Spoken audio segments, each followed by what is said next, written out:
আমরা আবারও গোপালগঞ্জে যাব। আমরা জীবিত থাকলে গোপালগঞ্জের প্রতিটি উপজেলায় প্রতিটি গ্রামে কর্মসূচি করব।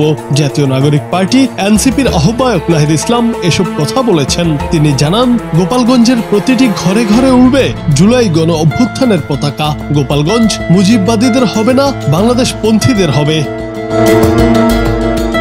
বৃহস্পতিবার নিজের ভেরিফাইড ফেসবুকে দেওয়া এক পোস্টে এসব কথা বলেন তিনি। পোস্টে নাহিদ মুজিববাদীদের সন্ত্রাসী আখ্যা দিয়ে বলেন, গোপালগঞ্জ ও পুরো বাংলাদেশকে আমরা মুজিববাদী সন্ত্রাস ও ফ্যাসিবাদ থেকে মুক্ত করব।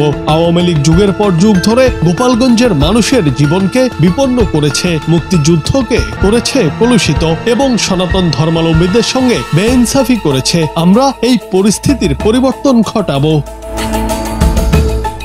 তিনি বলেন, আমরা যুদ্ধের আহ্বান নিয়ে যাইনি। আমাদের পূর্ব ঘোষিত কর্মসূচি ছিল মুজিববাদীরা পরিকল্পিতভাবে হত্যার উদ্দেশ্যে সশস্ত্র হামলা চালায় আমাদের উপর, যেই রকমটা জুলাই গণ অভ্যুত্থানেও হয়েছিল। আওয়ামী লীগ সবসময় একটা গৃহযুদ্ধ পরিস্থিতি তৈরি করতে চায় বলেও জানান নাহিদ। এরপর তিনি 5 আগস্টের আগে ও পরের অনেক বিষয় তার পোস্টে তুলে ধরেন।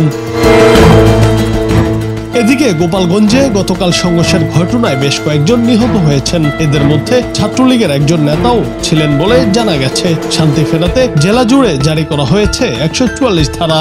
গতকালের সংঘর্ষের ঘটনা নিয়ে চলছে নানা আলোচনা সমালোচনা। এরই মধ্যে এলো নাহিদের নতুন এই ঘোষণা। জুনায়েদ আহমেদ, বাংলা টিভি।